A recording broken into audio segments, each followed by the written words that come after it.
کہنے لگی بیٹا مجھے تیرا استاد یاد آ گیا ہے، اس نے کئی سال پہلے کہا تھا اسے دین کا علم پڑھنے دے، اسے فقیہ بننے دے، یہ بہت آگے جائے گا۔ دیکھ آج اللہ نے تجھے کتنی شان عطا کی ہے۔ کہا بیٹا یہ کمال تیرا نہیں، یہ امام اعظم ابو حنیفہ کا کمال ہے۔ حضرت ابو ہریرہ رضی اللہ تعالیٰ عنہ فرماتے ہیں کہ جنگ کا موقع تھا تو سینکڑوں لوگ تھے جنگ کے اندر، تو فاقے کی کیفیت آ گئی، تو میرے پاس ایک ڈبہ تھا جس میں میں نے کھجوریں بند کی ہوئی تھی۔ کہتے ہیں بہت سارے لوگوں نے کہا بھی کہ ذرا دکھاؤ کیا ہے، تو میں نے کوئی نہیں دکھایا۔ فرماتے میرے پاس ایک ڈبہ تھا، اس میں کھجوریں تھیں، تو کئی لوگوں نے کہا بھی تو میں نے نہیں قریب آنے دیا، تو پھر مجھے رسول کریم صلی اللہ علیہ وسلم نے فرمایا ابو ہریرہ تیرے پاس کیا ہے؟ تو میں نے کہا حضور میرے ڈبے میں کھجوریں، اس برتن میں کھجوریں۔ حضور نے فرمایا ادھر لانا۔ کہتے ہیں میں لے کے آیا تو حضور نے فرمایا اسے الٹ۔ کہتے ہیں میں نے الٹی تو میں نے گنی تو 21 کھجوریں نکلی، ٹوٹل 21 کھجوریں پورے کہتے ہیں 21 نکلی۔ تو حضور نے اس نا ڈبے پہ اپنا دست مبارک رکھا۔ حضور نے فرمایا بلا لشکر والوں کو کھجوریں کھلائیں۔ کہتے ہیں 10 لوگ آتے رہے، کھجوریں نکلتی رہی، لوگ کھاتے رہے۔ حضرت ابو ہریرہ فرماتے ہیں راج کے کھائیں صاحب نے، اور جب میں نے پلٹ کے دیکھا تو ابھی بھی کھجوریں باقی تھی۔ حضرت ابو ہریرہ رضی اللہ تعالیٰ عنہ فرماتے ہیں وہ 21 کھجوریں تھی، اتنے سارے لوگ کھا گئے، تو میں ذرا پلٹ کے دیکھ رہا تھا کہ میرے ڈبے میں کیا رہ گیا، ٹفن میں کیا رہ گیا، پیچھے کیا بچا ہے۔ تو کہتے ہیں جب میری وہ کیفیت دیکھی نا بار بار دیکھنے کی، تو رسول کریم مسکرائے، اور حضور نے مسکرا کے فرمایا ابو ہریرہ پریشان نہ ہو، بس اسے کبھی الٹنا نہ، نکالتے رہنا اور کھاتے رہنا۔ حضور نے دست مبارک لگایا، فرمایا الٹنا نہیں، نکالتے رہنا تو کھاتے رہنا۔ حضرت ابو ہریرہ کہتے ہیں حضور کا وصال ظاہری ہونے تک میں نکالتا رہا، کھاتا رہا، کھجوریں ختم نہیں ہوئی۔ کہتے ہیں صدیق اکبر تخت پہ بیٹھے، وہ لوگوں میں کھولتا رہا، میں کھاتا رہا، وہ ختم نہ ہوئی۔ اب تنگی داماں پہ نہ جا، اور بھی کچھ مانگ۔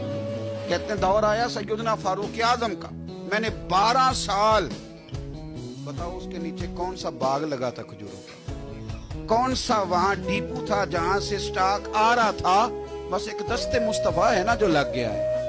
یہ وجود اتنا متبرک ہے، اتنا برکت والا۔ حضرت ابو ہریرہ رضی اللہ تعالیٰ عنہ فرماتے ہیں سارا دور حضرت عمر کا میں نے کھجوریں نکالی اور کھائیں۔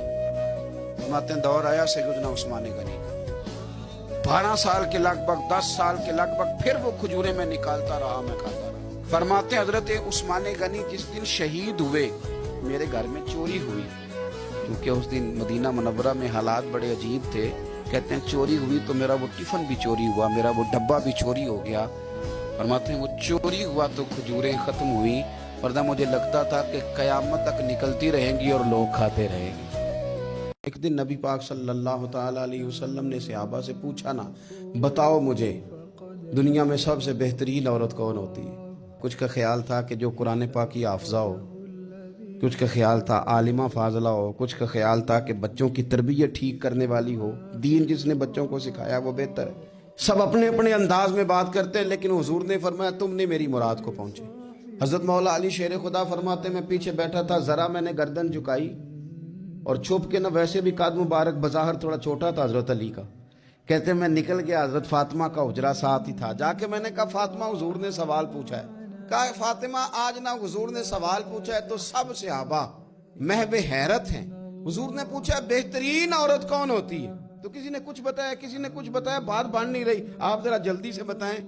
تو حضرت فاطمہ کہنے لگی علی بہترین عورت پتہ کون ہوتی ہے؟ یہ آپ نے غور کرنا لفظوں پہ۔ کہا بہترین عورت وہ ہوتی ہے جسے نہ کبھی غیر مرد نے دیکھا ہو اور نہ کبھی اس نے غیر مرد دیکھا ہو، وہ سب سے بہترین عورت ہے۔ فرمایا نہ اس نے غیر مرد دیکھا ہو اور نہ غیر مرد نے اسے دیکھا، بہترین عورت ہے۔ حضرت سیدنا علی المرتضیٰ کہتے ہیں میں چپ کے سے آ کے پھر صفوں میں بیٹھ گیا، بات ابھی جاری تھی، صحابہ بات کر رہے تھے، میں نے ہاتھ کھڑا کیا، میں نے کہا حضور بتاؤں؟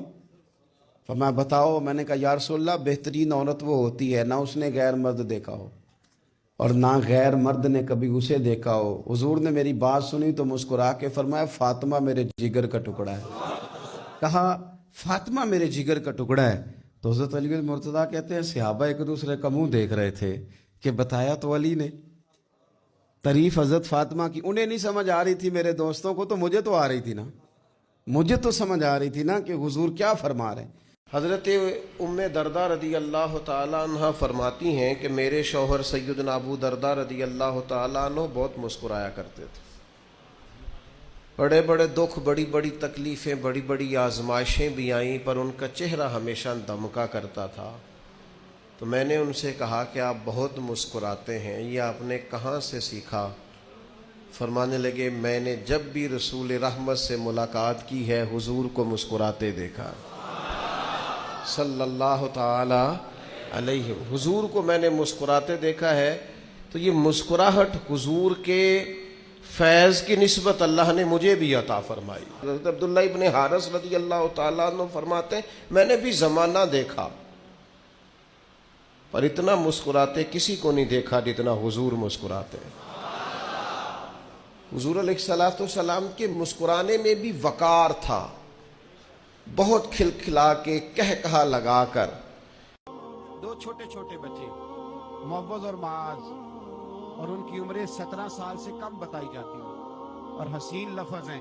حضرت عبد الرحمن بن عوف کہتے ہیں دونوں میرے پاس آئے، اور ایک روایت میں یوں بھی انداز ہے، کہتے ہیں ایک بھائی کا قد چھوٹا تھا، تلوار اونچی تھی اس سے، اور آئے، اور یہ لفظ ہیں تاریخ میں محفوظ. آئے آ کے کہنے لگے عبد الرحمن سے چچا ابو جہل کدھر ہے؟ میں نے کہا تم نے کیا کرنا ہے؟ ان کا جواب پتہ کیا ہے؟ یہ نہیں کہا کہ دین کا دشمن ہے، یہ نہیں کہا بڑا ظالم ہے اس لیے مارنا ہے. کہا تم کیا کرو گے؟ تو جواب وہ شاہ نامہ اسلام نے اپنے لفظوں میں بیان کیا. کہنے لگے مریں گے. زیادہ یہی ہے نا کہ ہم کمزور ہیں. پوچھنے کا سٹائل یہ تھا کہ تم بچے ہو، تم نے کیا کرنا ہے؟ تو پتہ ان کا جواب کیا ہے؟ عزیز جلندری کہتے ہیں وہ کہنے لگے مریں گے یا ماریں گے ناری کو. سنا ہے گالیاں دیتا ہے وہ محبوب باری کو صلی اللہ علیہ وسلم. کہنے لگے ہمارے نبی کو معاذ اللہ برا کہتا ہے، چھوڑیں گے نہیں، جانا ضرور ہے. اگر اسے مار نہ سکے تو مار کے تو آ جائیں گے نا، جانا ضرور ہے. تو کہتے ہیں ہم نے اشارہ کیا، میں نے کہا وہ گھوڑے پہ جا رہا، وہ دیکھتے. کہتے ہیں بس چھلانگے لگاتے دوڑے، بھاگے گئے. ایک نے اچھل کے تلوار ماری، دوسرے نے بھی گرایا، تیسرے نے بھی زخمی کیا. ابو جہل نے تلوار ماری تو ایک بھائی کا بازو کٹ گیا تو ہلکا سا گوشت لٹک رہا تھا، اس نے پیر رکھ کے گوشت بھی جدا کر دیا اور کاٹا ابو جہل. جب نیچے گرا تو اب عبداللہ ابن مسعود آئے، دیکھا کچھ جان باقی ہے، رسی جل گئی، بال نہیں گئے. حضرت عبداللہ ابن مسعود جب گلا کاٹنے لگے تو کہنے لگا ذرا نا گردن نیچے سے رکھ کے کاٹنا، گردن ذرا نیچے رکھ کے کاٹنا. فرمایا کیوں؟ کہنے لگا ذرا سردار ہوں، گردنوں میں پڑی گردن میری اونچی نظر آنی چاہیے. رسی جل گئی پر بال. کہنے لگا ایسا نہ ہو غلاموں میں پڑی ہو تو چودھری کی گردن لہدہ ہی نہ نظر آئے، ذرا نیچے سے رکھ کے کاٹنا. حضرت عبداللہ ابن مسعود رضی اللہ تعالیٰ انہوں نے گردن کو کاٹ ڈالا. میرے بھائی اب جنگ ختم ہونے لگی آہستہ آہستہ. دونوں بچے اپنی تلواریں لے کے در رسول پہ آئے. ایک کہنے لگا میں نے مارا ہے، دوسرا کہنے لگا حضور میں نے مارا ہے. حضور نے فرمایا تلواریں دکھاؤ، خون کس کو لگا ہے؟ جب خون دیکھا تو دونوں کو ایک جتنا لگا تھا. میرے حبیب مسکرائے، فرمایا تم دونوں نے مارا ہے. جب عشق سکھاتا ہے آداب خود آگاہی، اقبال کہتے ہیں جب عشق سکھاتا ہے آداب خود آگاہی، آداب خود آگاہی، تو کہتے ہیں کھلتے ہیں غلاموں پر اسرار شہنشاہی. عطار ہو، رومی ہو، رازی ہو، غزالی ہو، کچھ ہاتھ نہیں آتا بے آہ سحر گاہی. کچھ لوگ اصل بات نہیں نہ کرتے، پتہ انہیں چل جاتا ہے. تو مرحوم اعظم چشتی نے کہا تھا نہ علماں وچ پھسا سانو تو یار دی گل سنا سانو. چکر میں ڈال رہے ہمیں، نہ علماں وچ پھسا سانو تو یار دی گل سنا سانو. اوتھے علم دا سکہ نہیں چلدا جتھے عشق ہوراں دا ڈیرا ہے. تے جڑے عشق تیرے نے چور کیتے انہاں دل دنیا تو دور کیتے. تیرے عشق نے پھر مجبور کیتے انہاں نو بھول گیا تیرا میرا ہے.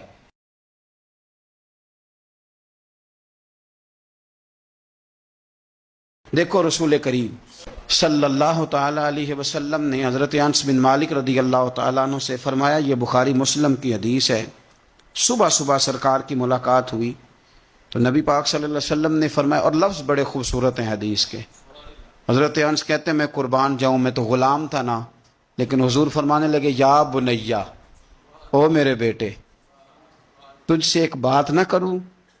یا رسول اللہ حکم کریں؟ تو نبی پاک علیہ السلام فرمانے لگے انس بیٹا پتر اس بات کو یاد رکھنا کہ جب تو سویرے سو کے اٹھے تو سب سے پہلے اپنے دل پہ نظر ڈالنا، دیکھنا تیرے دل میں کسی کا بغض تو نہیں، کسی کی عداوت تو نہیں، اور پھر قربان جائیں۔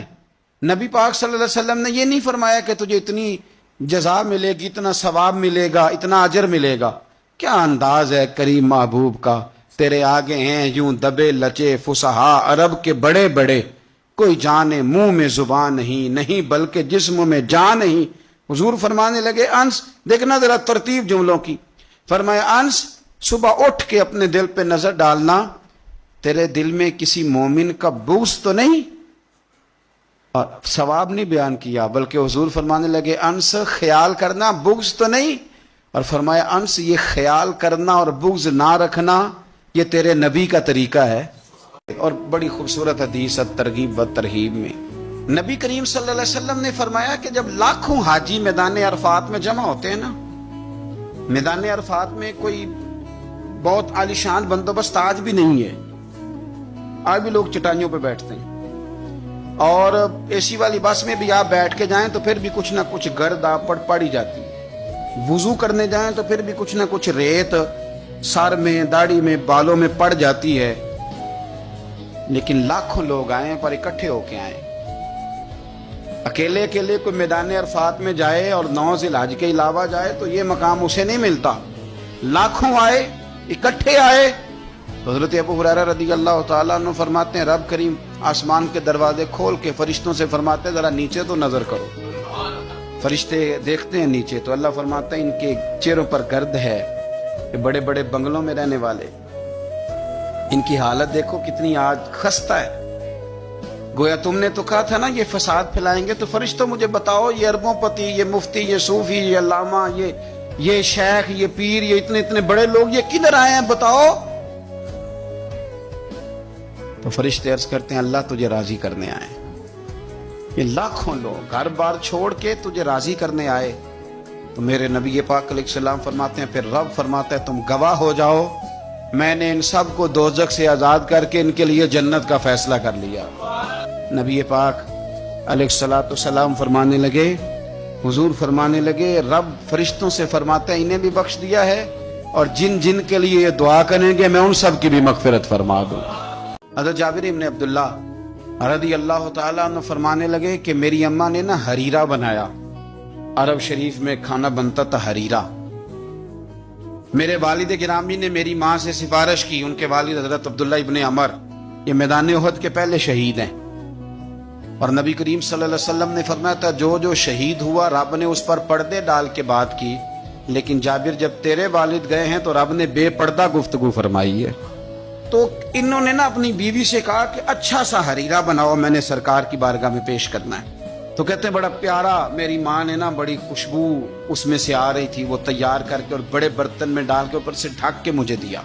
جب میں نبی کریم صلی اللہ علیہ وسلم کی بارگاہ عالی مرتبت میں پہنچا تو اس کی خوشبو تو دور سے آ رہی تھی، اور ویسے بھی اللہ تعالیٰ نے غیب کی کنجیاں حضور کو عطا فرمائی ہیں، لیکن نبی کریم صلی اللہ علیہ وسلم پھر بھی فرمانے لگے تیرے باپ نے گوشت پکا کے بھیجا میرے لیے، اندر حریرہ ہے اور خوشبو آ رہی ہے۔